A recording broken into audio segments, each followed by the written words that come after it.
Nous sommes maintenant avec notre grand invité qui a réglé l'ensemble de ces problématiques techniques. C'est Paul-Antoine Martin. On est heureux de l'avoir, Paul-Antoine Martin. Il était déjà venu il y a quelque temps sur une matinale de géopolitique profonde.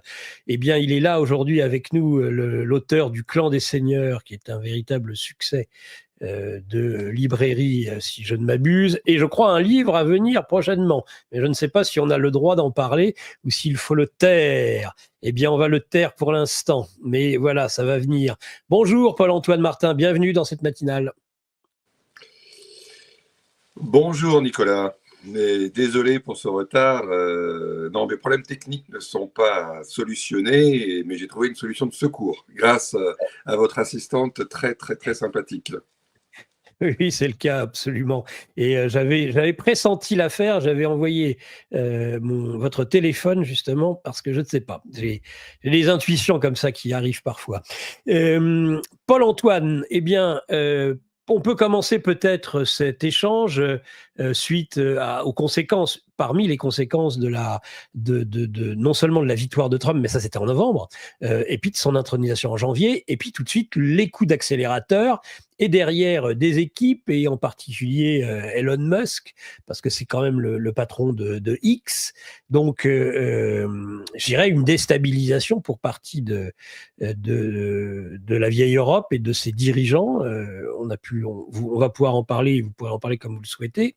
J'ai envie de dire, j'ai cette impression, et à vous avoir lu entre autres sur X, justement, que vous n'abandonnez pas, il me semble, pour ce qui vous concerne, eh bien, finalement, la solution, si j'ai bien compris, pour nos dirigeants, et particulièrement les dirigeants européens, c'est que pour sauvegarder la démocratie, la liberté d'expression, il y a que la censure. Hein. Il faut censurer. Oui, alors ils appellent pas ça la censure, bien sûr, parce que le mot censure est un mot tellement Horrible. connoté négativement, mais il faut bannir le méchant, il faut bannir celui qui empêche, qui les met dans la lumière. Et donc, c'est ce qui, c'est tout ce système qui se tient, qui tout d'un coup sonne la lalie pour effectivement se préserver de cette lumière que tout d'un coup Musk va mettre, alors de façon extrêmement brutale, hein, parce que c'est pas un tendre, c'est vraiment le capitalisme qui peut être très brutal, et il peut agir de façon très brutale. Alors, il faut savoir aussi que c'est un individu un peu particulier, Musk. Il a de mon point de vue, il a d'excellents bons côtés qui sont effectivement ce côté chevalier de la vérité.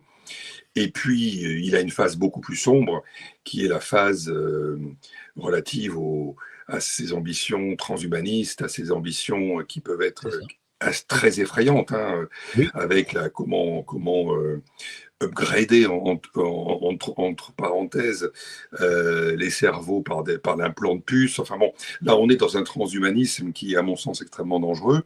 Oui. Et d'un autre côté, il a un côté qui est beaucoup plus lumineux, qui va être effectivement de dénoncer les, euh, les côtés pervers que nous pouvons connaître en Occident. Et c'est à mon sens quelque chose dont il faut profiter. Il faut utiliser cette vague qu'il nous offre parce que on l'attend depuis un moment, et on est bien conscient, enfin une partie de la population est consciente effectivement que nous avons un système aujourd'hui qui est complètement corrompu, qui se tient uniquement pour préserver le statu quo de leurs privilèges, le statu quo de la prééminence de leurs idées qui ne sont pas des idées fécondes, mais des idées toxiques et, à mon sens, plutôt mortifères. Et en ce sens, Musk a un côté très positif. Voilà, donc effectivement, donc il faut, et c'est ce qu'on voit, et ce qui est assez extraordinaire dans le narratif de tous ces gens qui veulent bannir Twitter, c'est qu'ils se prennent les pieds dans un tapis monumental qui est Hello Kitty, qui est un ramassis d'abus de droit, un ramassis de détournement d'argent public. Enfin bon, Mhm. c'est vraiment un scandale.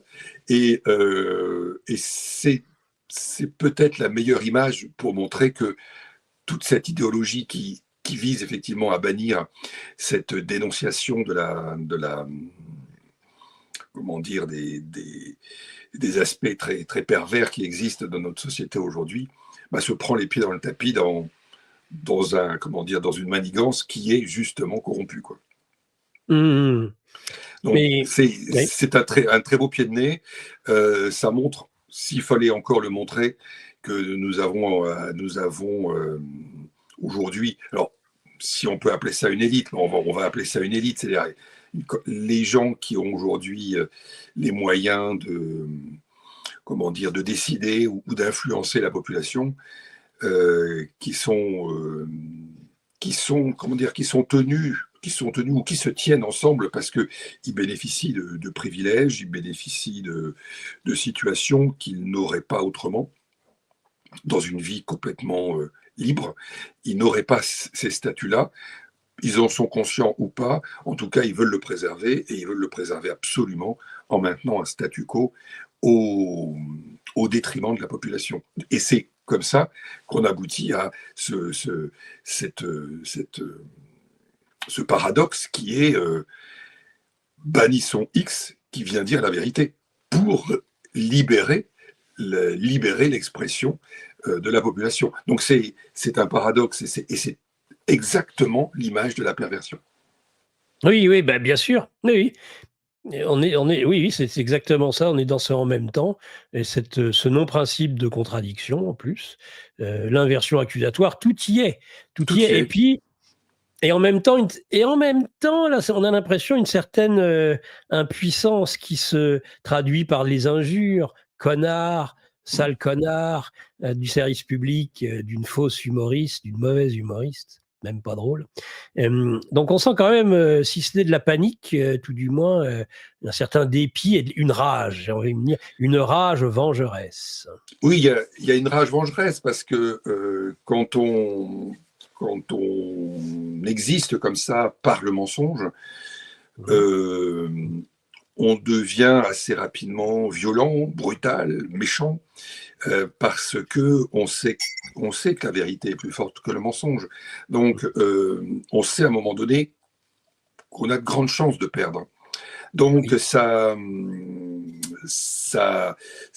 comment dire, ça crée comment dire, des comportements humains qui permettent oui, encore mieux de voir la supercherie et la manigance en fait du groupe.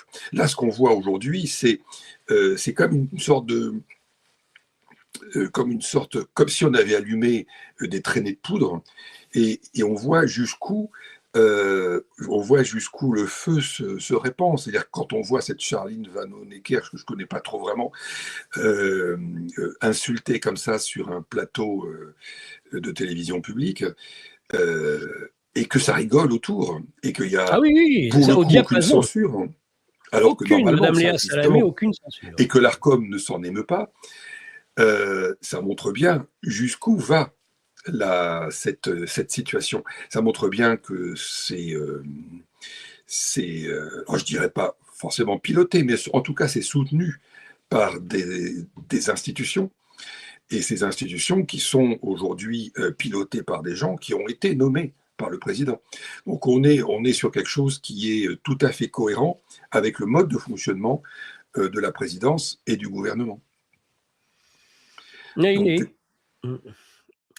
Hem Et puis alors vous avez les réactions aussi au niveau européen. Il y a le niveau français, qui est d'ailleurs le plus indicatif, et même le niveau européen. Alors on sent que Van der Leyen fait gaffe. D'ailleurs, elle avait déjà tensé son commissaire européen, qui ne l'est plus aujourd'hui, et qui part sur une Bank of America, si j'ai bien compris. Mais même au niveau alors, européen, je me permets, excusez-moi, parce que ça, c'est un point aussi très, très, très intéressant. Excusez-moi, Nicolas, je vous je coupe, vous en prie, mais parce vous qu'on avez va peut-être raison. pas y revenir après. Mais ce cher Thierry Breton, qui se prévaut en fait moi je l'ai vu hein, dans différents tweets, qui se prévaut de la décision du comité d'éthique de la Commission européenne, Oui, oui. quand on creuse un peu, et c'est là que c'est intéressant, parce que ces comités d'éthique, ces comités de déontologie, qui sont aussi des instances pour détourner le vrai et détourner ce qui est et l'honnête, on va dire, eh bien, qui est-ce qu'on trouve dans ce comité d'éthique qui est composé de 3 personnes seulement? On parle bien, Paul-Antoine, pour que les auditeurs comprennent bien. On est en train de parler du fait qu'il a le comité d'éthique qui lui a donné autorisation en disant il n'y a pas de conflit d'intérêts. Vous Oui, pouvez aller directement sur une banque américaine après avoir été commissaire européen. C'est ça dont on parle. exactement, oui. Le comité d'éthique a dérogé aux règles de la Commission européenne, qui est que pendant 2 ans, il ne doit pas y avoir aucun soupçon de conflit d'intérêts après un départ donc, de la Commission pour un de ses membres éminents. Eh bien, on se rend compte que dans ce comité d'éthique qui a validé donc, le départ de Breton pour déroger aux règles de la Commission européenne, se trouve une de ses amies, qui est Madame Morin-Chartier. Voilà, donc c'est tout ce Copinage.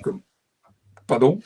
Ce copinage, c'est du copinage. Oui, c'est du copinage d'intérêt, c'est du renvoi d'ascenseur. Et puis, ce qui est très intéressant de voir, et on le voit avec la HATVP, qui est la haute autorité de la transparence de la vie publique en France, qui valide les pantouflages de certains très hauts fonctionnaires. C'est le même fonctionnement. C'est-à-dire que je me prévaux d'une décision d'un comité d'éthique ou d'un comité de déontologie pour valider la corruption dont je fais partie et que je constitue par mon acte ou par mon action.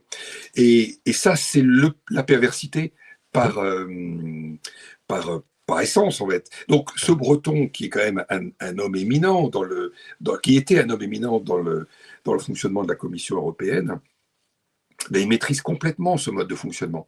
Et tous nos très hauts fonctionnaires, tous nos politiques haut placés fonctionnent comme ça. Et c'est en instituant des comités de déontologie, en instituant des comités d'éthique qui sont uniquement des moyens pour valider la corruption, la légaliser, qu'on endort complètement le peuple et on entraîne complètement un système qui, initialement, était plutôt vertueux, vers un système qui a la même forme, qui a le même nom, mais qui est complètement corrompu.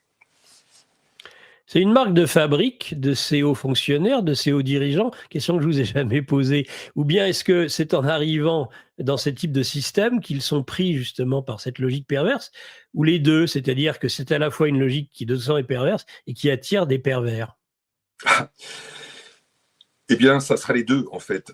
Ça sera les deux parce que le système est devenu pervers, parce que le système, initialement, il est vertueux. Il a une, comment dire, il peut être vertueux, on va dire. Mais celui qui a un esprit tordu, il va toujours trouver les failles. Et aucune institution ne peut comment dire, se prévaloir d'avoir aucune faille. Donc, ils vont arriver à trouver des failles et ils vont utiliser, comment dire, l'aspect vertueux du système, tout en s'empressant d'aller passer par les failles pour justement y passer encore plus facilement jusqu'à légaliser la corruption qu'ils souhaitent. Par exemple, les hauts fonctionnaires ont réussi récemment, il y a 1 an, pardon, non, il y a 2 ans, pardon, à légaliser le pantouflage et même à faire inscrire dans la loi qu'il est, bon, bien sûr légal, mais surtout à développer. Voilà. Donc, ce qui a amené la corruption dans la haute fonction publique, aujourd'hui est légalisé et même encouragé. Voilà, c'est comme ça que ça fonctionne. Donc, ça attire effectivement des individus qui peuvent être pervers, mais aussi ça formate, puisque un système qui va être perverti va engendrer des comportements pervers. Et effectivement, quand on est là-dedans, on ne voit plus, puisqu'on est trop près en fait de cette réalité, on ne voit plus, on n'a plus suffisamment de recul pour voir ce qui est pervers et ce qui est juste. Voilà, donc c'est la dernière proposition que vous me proposiez justement, c'est effectivement ça attire des pervers et le système étant pervers, ça constitue ensuite, où ça produit des comportements pervers. Et ce Breton, il a parfaitement compris le système et même il a le culot de se prévaloir de ce système, qui est tordu avec ce comité d'éthique. Ces systèmes sont quand même des systèmes terriblement anthropiques. Ils créent une déperdition, une destruction, un écroulement de l'État, un écroulement des peuples aussi, qui sont gérés par ces hommes et ces structures, et qui poussent finalement aujourd'hui à un écroulement européen à tel point, dites-vous, que ce sera une grande humiliation pour les Européens que les futures négociations qui vont s'engager entre Poutine et Trump, entre la Russie et les États-Unis, qui semble-t-il se fera par-dessus les Européens qui ne seront même pas conviés. Oui, c'est là qu'on mesure à quel point nous sommes enfermés dans un narratif qui essaie de nous faire croire que nous sommes puissants, que nous sommes capables de faire de grandes choses, et puis tout d'un coup, il suffit d'une phrase qui nous vient d'outre-Atlantique pour montrer à quel point tout ce narratif est complètement artificiel. C'est-à-dire qu'on a perdu, alors que tous ces gens n'arrêtent pas de nous expliquer qu'on devient de plus en plus puissant, qu'on va gagner contre la Russie, qu'on va faire la guerre, etc., on se rend compte en 15 secondes, le temps de la prononciation d'une phrase de Trump, que finalement, on n'existe même plus, non pas en tant que nation française ou allemande, ou italienne, ou je ne sais trop quoi, mais en tant qu'Union européenne, on n'existe même plus. Alors, Union européenne n'étant pas une nation, mais on n'existe même plus dans les négociations internationales, alors que l'Ukraine est sur le sol européen. Voilà, c'est gravissime, et c'est Von der Leyen qui l'a annoncé. Je crois qu'on est à un niveau d'envoi de 135 ou 140 milliards d'euros, voire plus, à l'Ukraine. Oui. Or donc, c'est vertigineux. En France, on en est à 40, je crois une quarantaine de milliards d'euros. Donc ça doit être beaucoup plus au niveau européen, pardon. Mais en France, on en est à une quarantaine de milliards d'euros. Et on va faire les poches des retraités, on va faire les poches des gens qui sont au RSA. Il y a